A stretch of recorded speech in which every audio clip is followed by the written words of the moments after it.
this. The principle of Christianity. The principle and the integrity and the value of Christianity. It is far beyond our own principles and our values. It is values that do not change. They are not changed by times and seasons, but they change our cultures. They change our minds and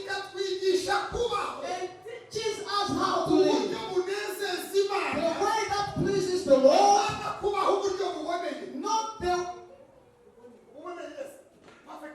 not live in perfect way. Let me explain this. You can live in a perfect way based on the constitutions of the country, but you live without pleasing God. Listen to this. You can live in a perfect way based on your cultures, customs, traditions.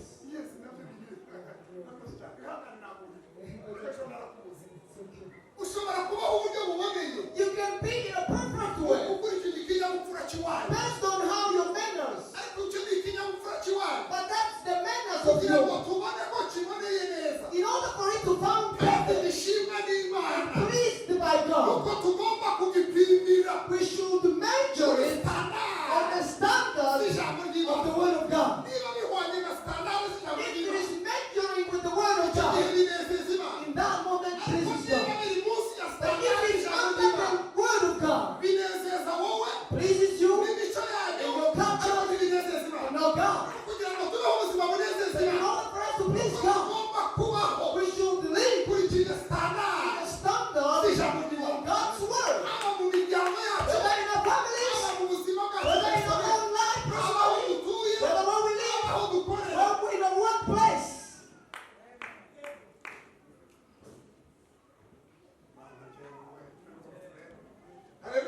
Praise God.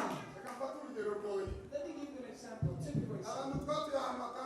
We've lived in different places, different traditions.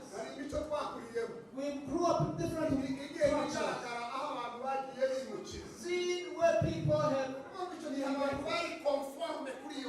meaning people were conformed in those traditions. And if they see you behaving in those traditions, they will think you okay.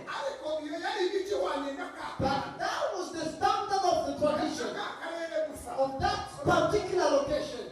Amen. When you leave that tradition and you go in another zone, there are also other traditions. It might influence you and you lose your first tradition. In other words, you no longer perfect to your tradition. Because the older people, you will have problem with them. They will tell you you no longer the way we used to be. They are measuring you to their standards. But the unchangeable standard is the standard of God's word. Wherever you are. Amen. Hallelujah. Praise God. Hallelujah. Again, hallelujah. Hallelujah. No, that's it. Hey, Qatar.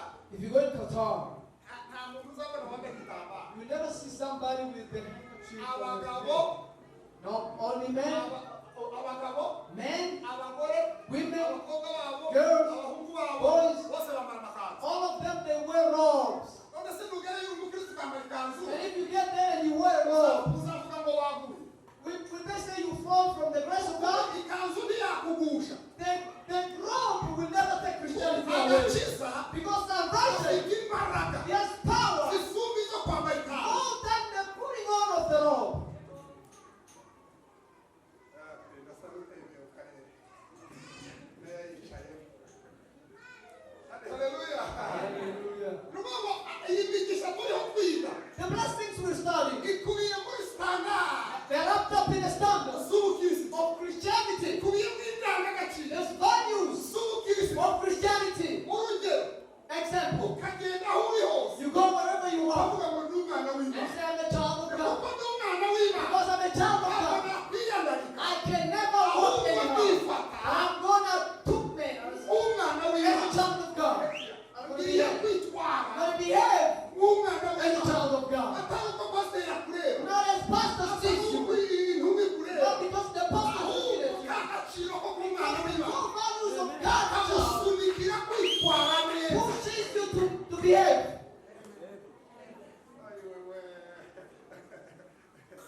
ishimwe and said, praise be to God. akavuga ko umwana duhagarariye neza. He is standing well. It is the same.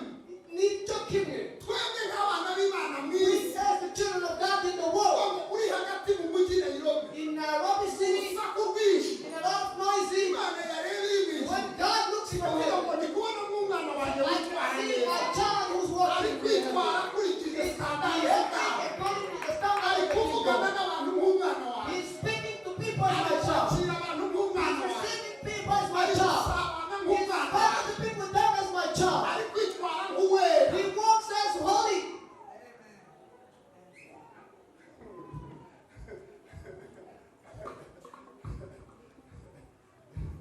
haleluya Hallelujah. kuko Because icyo umuntu yubatse imbere muri we what a person has built in nicyo him kimusubikira kwitwara uko yitwara will push him to behave in any condition he behaves.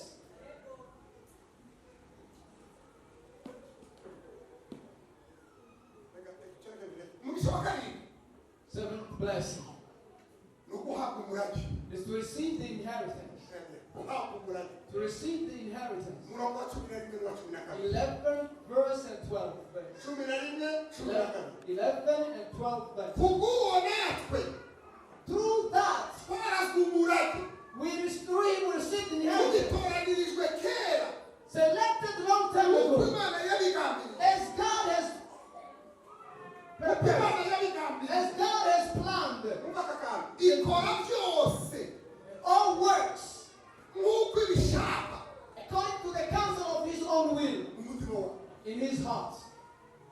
ikora byose He does everything nk'uko ibishaka according to the counsel of his own will in his heart. ntabwo ari influence It's not by influence. ntabwo ari urusaku rwinshi It's not by a lot of ntabwo noise. ari imigeri myinshi It's not by a lot of ntabwo ari gifts. amaturo menshi It's not by ntabwo ari indirimbo nyinshi It's not so many ahubwo songs. ikora byose He does everything nk'uko ibishaka as he wants n'umutima wawe in his heart. uyu murage ni uwuhe What is this inheritance? ni ubugingo buhoraho It is eternal life. Amen. Eternal life. intanola Eternal. ubu bugingo buhoraho The eternal life. bwahozeho tubufite We had it long ago. umwana w'umuntu yaremwe Ever since the creation of man, he received eternal life. amaze gucumura And after he was redeemed, ari igitabo ubugingo buhoraho he was lost with eternal life. arabura He igitabo was lost with it. arabujyana kure He went with it far niryo away. jambo yesu yavuze muri luka That's the word Jesus aravuga ngo spoke. yaje gushaka icyari He cyarapfuye came to seek which was lost. unyume cyane Yeah, hallelujah. ntabwo ubugingo buhoraho twabuhawe kristo aje We didn't receive eternal life when Jesus ahubwo came. yaje gukora icyo bita He regeneration came to do regeneration. yaje He kubuzura came to give birth to yaje it, kubushashura to revive it. kuko bwari bwarangijwe n'icyaha It was almost poisoned by umwana sin. w'umuntu yacumuye When the son committed sin, toromanye ubugingo he buhoraho went far away with eternal life. yesu kristo aje But when Jesus came, aza gushaka icyari he cyarapfuye came to seek that which was amaze lost. kumucungura And when he redeemed the person, aravuga ngo bwa bugingo bwari bwarangiye the life that was destroyed, ndabusanye I am mending it back to life. ndaburegeneye I'm regenerating it. Très bien. Je le régénère. I'm regenerating Je it. te fais une régénération. I'm regenerating this life. uhinduye mushya I'm reviving bwari it, bwarangiritse which was destroyed bwangizwe n'icyaha by sin, bwangizwe na by satani Satan. none ndamutsinze I'm conquering wowe you. ndagushashije I'm reviving you, renovating you. Renovate.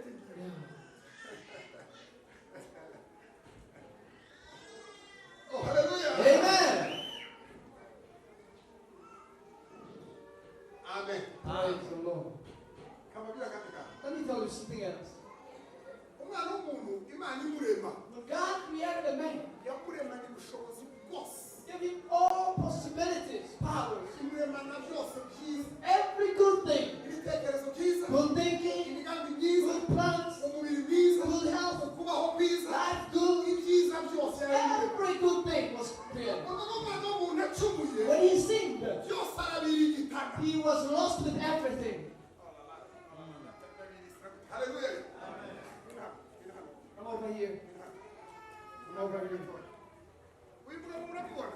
This is man.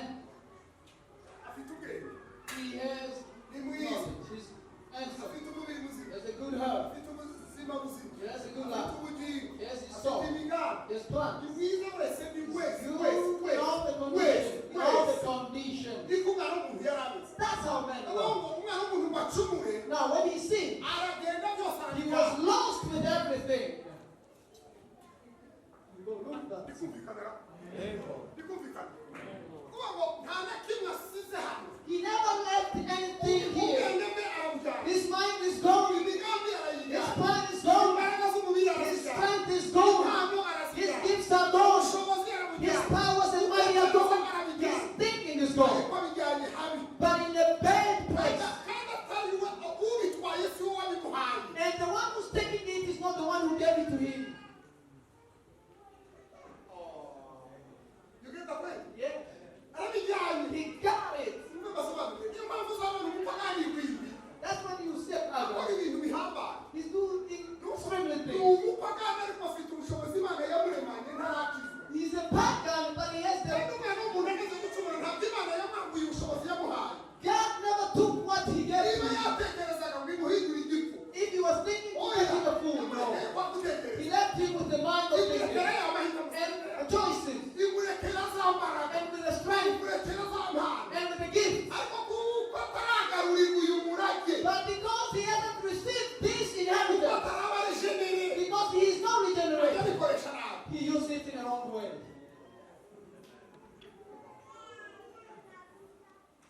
Hallelujah. Numvikanira? Are we together? Kandi hallelujah. Are we together? Ubundi mwembi mufite ubwanwa bw'abasaza. Okay, on suppose. We suppose Uyu ni Yesu waje. this is Jesus coming, Aje gushakashaka icyari cyarasigaye. coming to seek what was lost. Aragenda ajya kumushaka. And he will go to search for him, Aramubonye amuvanye kure. and he finds him and brings him. He's coming. Ubundi igihe amuzanye, The time he brings nta him, gisigaye iriya hirya. nothing is left there.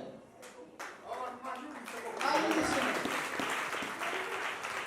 Amuzananye n'ibyo byose. He's bringing him with everything of him, Impano afite, meaning that the gift he has, aramucunguye nazo. he is also Ubwenge regenerated. bwiwe, His mind aramucunguye is nazo. redeemed as well. Umubiri wiwe, His body aramucunguye is nazo. redeemed as well. Umenya, His knowledge is arawuwamucunguye. redeemed. Ubushobozi butandukanye. His mighty Arayicunga. is redeemed also. Umubiri we, His body, amafaranga ye, his money, umuryango, his family, abana be, his children, amaraso ye, his blood, amenyo ye, his teeth, amatwi ye, his amaguru ye, ears, his feet, inda ye, his belly arayicunguye. is also redeemed. Bikuzitire.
kubaho to wait. iteka ryose uri habi Living forever in ariko the best kubaho iteka condition. ryose uri heza It's living forever in a good condition. it is your choice Ni amahitamo yawe.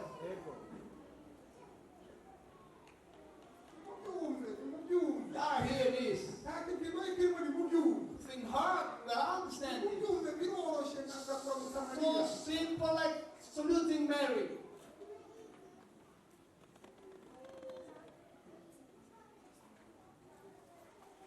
amen kristo aje When Christ came then, umugisha wayo bagakomanga akarindwi hano the seventh blessing he had for us. n'ubugingo buhoraho It is eternal life. ubugingo buhoraho ni Take what is eternal life? yesu kristo It is wenyine Christ Jesus of Nazareth. umva babyerekeye Now let me tell you this. wowe ukije You who is saved, ntuzongere gusenga w'imana nk'ubugingo buhoraho never pray God to give you eternal life keretse utarakiriye kristo unless you haven't niba received Jesus. warakiriye kristo If you've received Jesus, ugirira inama I'm advising you, ntuzongere kuvuga ngo mana never pray God ubugingo to buhoraho give me eternal life. kuko umunsi wakiriye Because yesu the day you wakiriye ubugingo you buhoraho received the eternal life. yohana John 14 14, 6. bibiliya iravuga ngo The Bible says, ninjye nzira I am the way n'ukuri and the truth n'ubugingo and life. ninjye nzira I am the way, n'ukuri the truth n'ubugingo and life. But yesu niwe bugingo Meaning Jesus is life.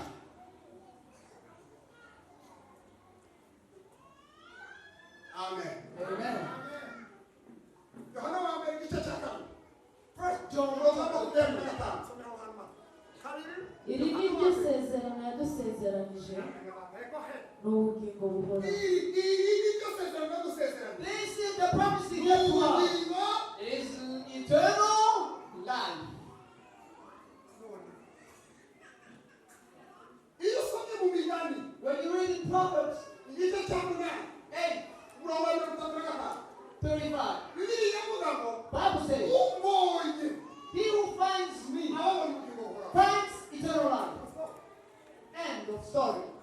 umbonye He who finds me, Imana he munyakiriye who receives me, abakiriye ubugingo he buhoraho receives eternal life. yohana wa mbere nababwiye First John that I told you, yanditse aravuga ngo wrote and said, ufite uw'umwana he who has that son, ni who ubugingo bugingo has that life. niyo mpamvu nababwiye ntuzongere gusenga ngo ugire icyifuzo ngo mana nk'ubugingo Don't pray God, you already you have it you forfeit it.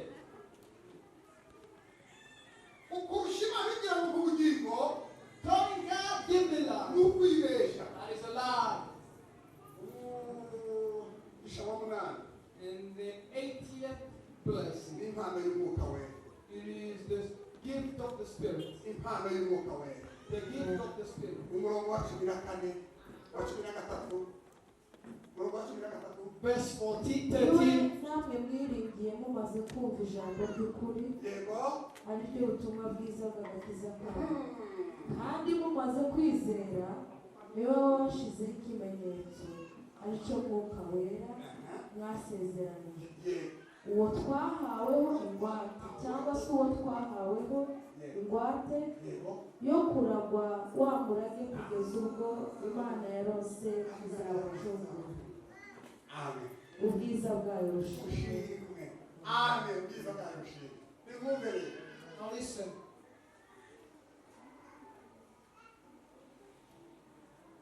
hejuru y'iyi migisha yose turangije kuvuga ko ari irindwi Beyond all these 7 blessings we saw, imbaraga zibihambira the power that wraps all of them, umugozi ubihambira the cord that ties them, kugira ngo tubikomereremo in order for us to be kugira ngo strong in them, tubisobanukirwe in order for us to understand them, umwuka wera is the Holy Spirit. umwuka wera ni Who is the Holy Spirit?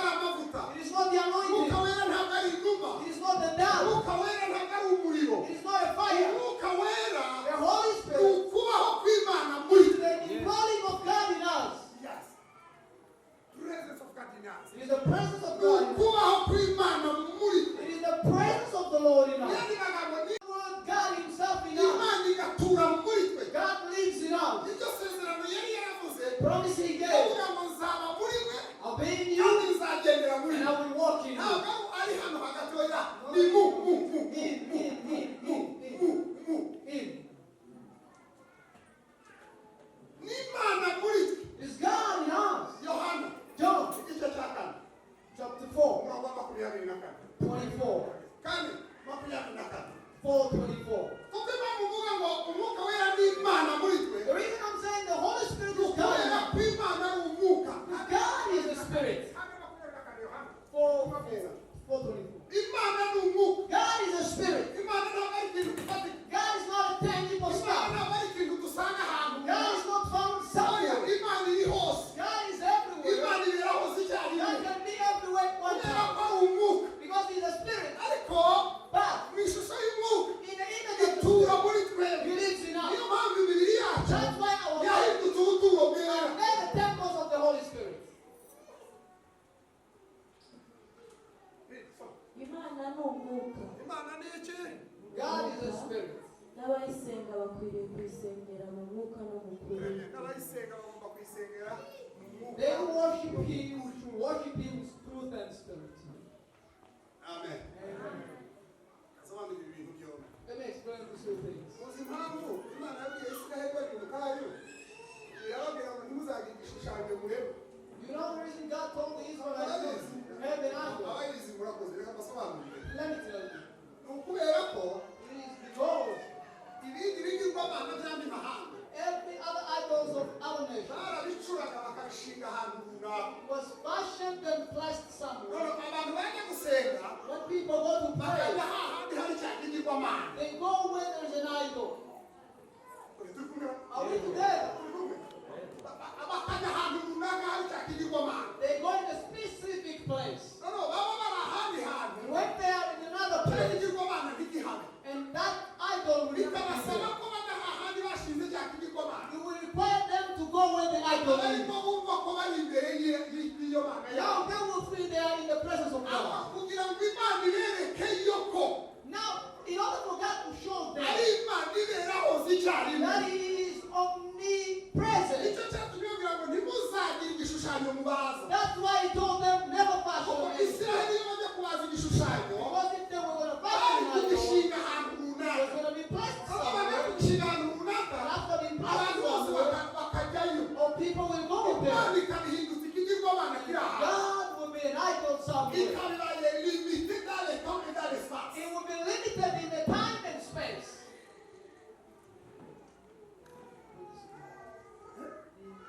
Ikaba ari Imana ifite imbibi bitarenga. Now, it will be God without Ikaba ari Imana borders. itagira aho igera. It will be God not to reach Ikaba ari somewhere. Imana yimirwa n'ibihe. Be God with boundaries of time. Ariko kugira ngo ibereke ko But in order for Him to show them ariyo Mana nyamana, that He is the true God, aramubwira ngo ntimuzagire igishushanyo mubaza. don't fashion any idol. Numvikana? Icya kabiri. Second, Yesu ajya kubwira uyu mugore, when Jesus was telling the woman, yaramubwiye ngo igihe kirageze. saying, the time is now, Arasenga da. that they who worship Agomba the Lord, gusengera mu mwuka no. worship Him truth and Imana spirit, ni umwuka. because God is a spirit. Muzi niyo magambo yo gusengera Imana mu mwuka no mu kuri. Worship the Lord in truth and Ujye spirit. ku mirongo yo haruguru n'ubwo utasoma, mudahere haruguru. Start upward. Ikiganiro Yesu yakoranye n'umugore w'umusamariyakazi, The dialogue of Jesus with the woman amaze kumusaba amazi, after asking her the water, yaramubwiye ngo mwebwe musengera i Yerusalemu. say, you pray in Ariko twebwe Jerusalem. dusengera kuri uyu musozi wa We Gerizim. pray on the mountain of Gerizim. Nicyo kibazo Yesu yasubije ngo igihe kirageze. Now that's the answer of time is now. Yesu yaramubwiye ngo Jesus was telling her, Imana nyamana ni njye Mesiya, through God I'm the kandi Messiah, ndi umwuka, and I'm the Spirit. naje. I have come Ntabwo nzongera gutura i Yerusalemu. not to live in Jerusalem only, everywhere I should live. Simunereruka kibi. Hari abantu bajya ngo gusenga mu mwuka, ngo gusenga mu ndimi, ntabwo ari byo. Praying in the Spirit is not a tongue, Ahubwo ni ukumva Imana aho uri hose. but it is to listen to God wherever you are. Niba hari imodoka nagazemo zigira urusaku, If there are cars that I walked in with noisy, n'imodoka za Nairobi, but that's ntabwo za Nairobi. that Numere, kuko twamaze guturwamo n'umwuka, now because the Holy Spirit, kandi Imana ikaba ari umwuka, and God is a Spirit, ushobora kuyisenga no muri rwa rusaku rw'amata. you can pray in the noisy of Matatu, Ukakumva. and God will listen to Nawe you, ukayumva. and you listen to Kuko God. mufitanye Because connection. you've got a connection, Umwuka, you've got a spirit, kandi nayo ni and umwuka. it's also a spirit. Abaririmbyi, Singers. ikorasi barimo ngo ijwi ryanjye ryakasiye kure, kugira ubwoba ko nta bubasha kukuva.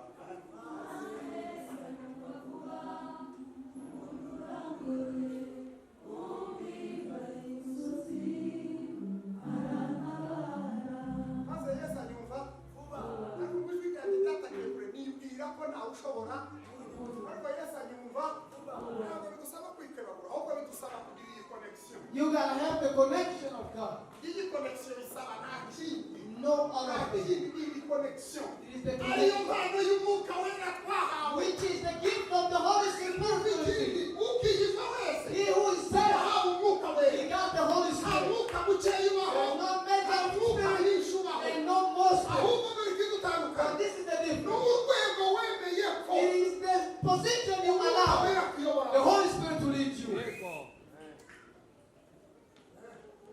haleluya nijiri amahirwe turavugana namwe n'umugoroba umwuka w'ubwenge In the evening, we might talk about the Spirit of gasubire God. muri iki kintu Let's talk about nta it. muntu uvuga ngo mbagira umwuka mwinshi Nobody can say, twese twahawe urugero rw'umwuka umwe we have received the same measure of the Spirit. kandi ugira urugero ngo iromo ngo icya kabiri ngo icya gatatu ngo icya kane There is no umwuka half, ni no umwuka half. Holy Spirit is Holy Spirit. ikidutandukanye But the difference ni urwego wemeyemo ko guhindura is the position you allow urwego him wemera ko to change. kuyobora The position you allow him to wemera lead. ko umwuka kuyobora uri mu materaniro If you want him to lead you here, Isibeli gento aroroshye cyane aroroshye. azakwemerera kuyobora he will lead you here. nugera mu rugo When you get home ukanga ko kuyobora and you allow him to lead you, uziyobora you will lead yourself if you don't want him to ntacyo lead. bimubwiye nta nicyo bimwambiriye Because he doesn't care. kubera ko yesu yavuze ngo But because Jesus nanjye said, nzasaba data I will ask the Father azabaho undi mufasha and will give you another helper kubana who nawe will be with you ibihe byose every time,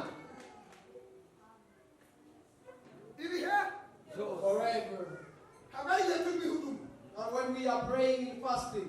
ntabwo ari igihe twaririmbye cyane Not whenever we sing ntabwo ari along. igihe twabyinnye cyane Not when we dance ntabwo along. ari igihe twiyirije cyane Not when we fast along. azabana natwe He ibihe will be with us niyo abantu forever. bagutaye Even when people leave you, Amen. He said, He's with you. no ku buriri bwawe On your abari bed, kumwe He's nawe with you. n'igihe babwiriwe When you abari kumwe hungry, nawe n'igihe baburaye when you abari hungry, kumwe nawe He's with you. niba kurenga When they ari kumwe reject nawe you, He's with you. nutabyara When you are ari married, kumwe He's nawe with you. nubyara When you ari get kumwe birth, nawe He's with you. ubukwe nibukwa In your ari kumwe marriage, nawe He's with you. nibutahwa n'abantu bake Whether ari few kumwe people nawe are, He's with you. nibutahwa na benshi ari kumwe nawe He's with you. nuririmba Whether you ari sing, kumwe He's nawe with you. nubyina Whether you ari kumwe dance, He's nawe with you. nutabyina When you ari don't kumwe dance, nawe He's with you. uzasaba data You will ask the Father. azabaho undi mufasha He will give you another helper. kubana nawe ibihe He will be with byo you ariko dore forever. ikibazo And this is the problem. twamuhaye imiti Tell him the limitation. usumva rimwe na rimwe Sometimes you will hear abantu bavuga ngo people will say,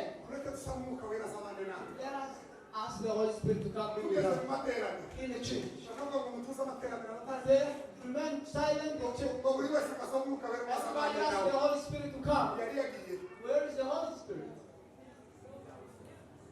yari yahusize turebye dore ni ukuvuga ngo uwawe ujye umusiga hano Meaning you leave your Holy Spirit hanze here. ntubane nawe Outside you not with noneho him. wagera hano When you were here, ukamubwira ngo umwuka wera you yagarutse said, gakwiye come here, gukora come back please. ese ntabwo ari byo But that's not the truth. bibiliya yavuze ngo wo kubana natwe God ibihe is going to be with us forever.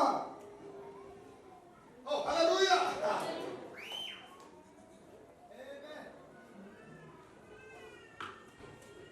umwuka The Holy impano Spirit, y'umwuka wera the gift of the izi Spirit. mbaraga z'umwana n'umwuka wera The power of God is nizo zikorera muri twebwe working in us. zikaduha ububasha Gives us money, zikaduha ubushobozi gives us power, zikaduha ubwenge gives us wisdom bwo to kurwanya icyaha fight against no sin kunesha icyaha and to conquer sin.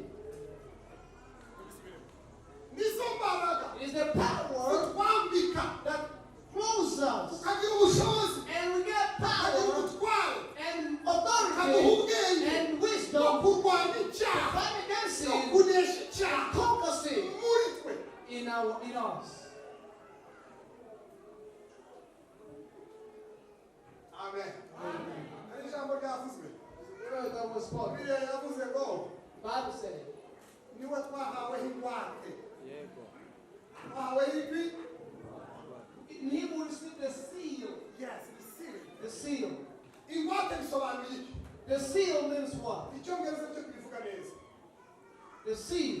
ingwate The seal, ni ikimenyetso kigaragaza ko umurimo wakozwe n'umwimerere it is a token or that the stamp that shows that the thing is the originality. yes ni bigaragaza ko umurimo wakozwe It shows that the action ari done, umwimbere it is original kandi wemewe and it is accepted. ndetse n'uwawukoze And the one who did it, abifitiye ububasha he has authority with it for it. abifitiye iki There's authority for it. ubu ntibashaka gusohoka igihugu You can never want to get outside of the country ngo usange ngo ugusinyire and come to me to sign niba for you. umwana wanjye ntabwo namusinyire ngo acumi bagera kuri kane ngo dore papa yarasinyire Can never give that to my kids. sifite ububasha bwo gusinyira umuntu usohoka igihugu I don't have the authority to sign for somebody to get outside of the country. muri kunyumvara Are you listening?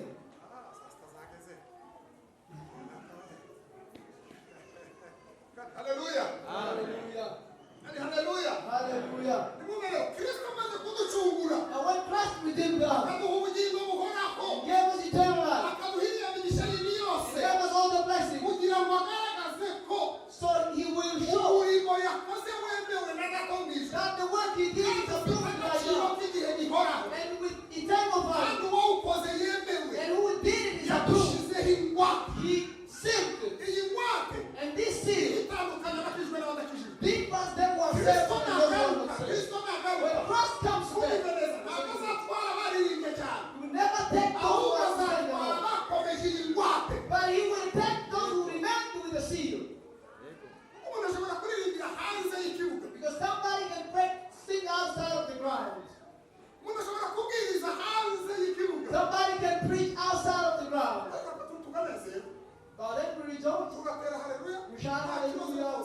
And it's okay. ariko niba iyi ngwate idakomeye muri we But if this seal is iyo not strong in the hano person, ivuga when the trumpet is blown, you will never hear it.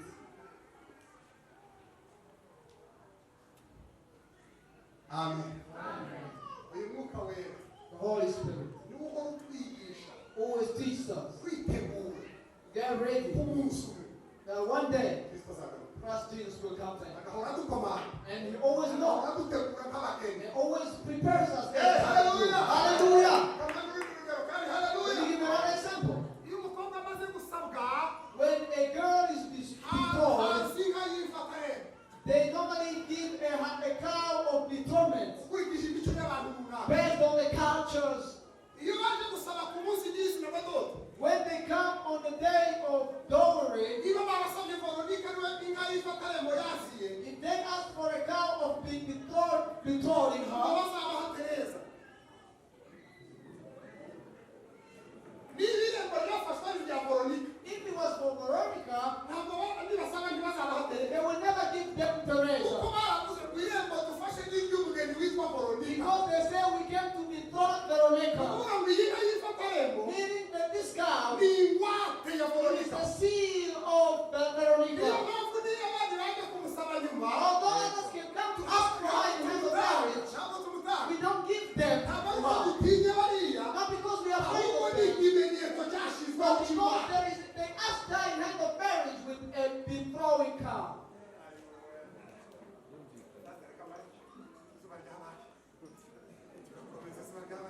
haleluya uzamura amaboko Lift your hands a little bit. nimube haleluya Amen. abazumva impanda neza Those who will listen to ni the trumpet, abakomereye muri iyi they ngwate are those strong in this seal.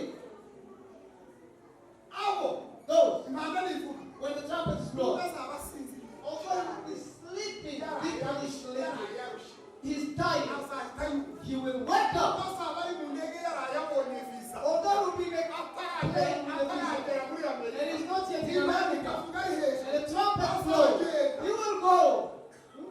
nubwo yavuga yicaye ubu ariwo washingiwe mu gatimba Although he will be there, ariko kuko iyi ngwate yamugumira but this seal, because it's on uyu him, mugabo wiwe w'umukwe niba adafite ingwate if the man doesn't have this ine seal, bizasigara gutyo hejuru this chair will remain empty, and the person will be gone. imana ibane nawe God be with you.